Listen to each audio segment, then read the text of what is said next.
Player এবং এই মাঠ চাষ করা দেখে আমার খুব ভালো লাগছে যে খেলাধুলাই ফুটবল না শুধু সব খেলাধুলাই যাতে মাঠে রানিং হয় সেই ব্যবস্থা করার লক্ষ্যে জাতীয়তাবাদী ক্রীড়া দলের পক্ষ থেকে আমি মোহাম্মদ আবু তালেব জোয়ারদার কেন্দ্রীয় সদস্য হিসাবে আমি এদের কাছে ওয়াদা করছিলাম যে তোমাদের 2টা বল দেবো, তাই আজকে তার পরিপ্রেক্ষিতে এই বল দেওয়ার অনুষ্ঠানে আমি মহেশ ভাইকে দাওয়াত করছি।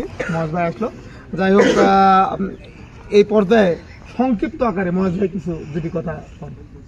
আসলে তালেব জোয়ারদারকে অনেক ধন্যবাদ যে উনি জাতীয় ক্রীড়া দলের সদস্য। আসলে ক্রীড়া অঙ্গন যারা করে তাদেরকে হৃদয়টা থাকে, যারা খেলাধুলা করে তাদের প্রতি আগ্রহটা থাকে। আজকে তালেব জোয়ারদারকে অনেক অনেক আন্তরিক ধন্যবাদ যে আরকান্দি গ্রামে এই ছেলেদের যে বল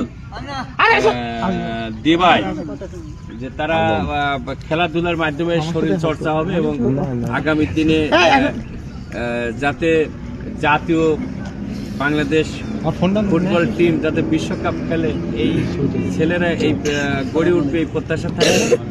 আর আরকান্দি গ্রামের যে আমার ভাই আসলো, আসলে খেলাধুলা আসলে খুবই ভালো জিনিস। আমরা যখন ফুটবল খেলেছি তখন খেলার প্রতি এখনো বল দেখলে মনে হয় না যে কাম করে বলই না। অনেক অনেক শুকরিয়া, সবাইকে ধন্যবাদ এবং খেলাধুলা করবো, ভালো কাজ করবো, মাদকে আসক্ত হবো না, সেগুলো খেয়াল রেখে সবাই সুন্দর পৃথিবী করতে চাই এই কথা। আসলে আমি আমার আত্মীয় আমার সাথে একসাথে হজ করছে আলম ভাই আসতেছিল, আমি কই নাই আলম ভাইকে, যাই হোক উপস্থিতি যত হয়েছে। আলম ভাই আমি এই মাঠ চাষ করা দেখি ছেলেপেলে খুললাম যে তোমরা যদি খেলাধুলা করো আমি তোমাদের 2টা বল দেবো, ঠিক আছে? তো এই জন্য 2টা বল নিয়ে আমি আসছি এদের মাঝে দেওয়ার জন্য। আমি বলছিলাম যে ওরাও ফোন করছিল, আজকে বিকালে টাইম দিয়েছিলাম। ছেলেপেলের উদ্দেশ্যে আপনি একটু কিছু করেন না? হ্যাঁ করেন, 2-1 মিনিট। খেলাধুলা তো আসলে সবার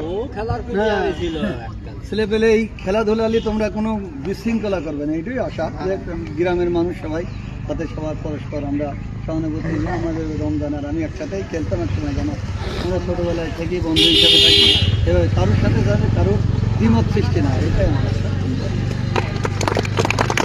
আর কি বলার কিছু নাই, মানে এই যে মাঠটা এই আসলে এখানে একটা বড় মাঠ হলে ভালো হতো, এই সুন্দর একটা, তারপরেও যে একটু খেলাধুলার মাঠ আছে।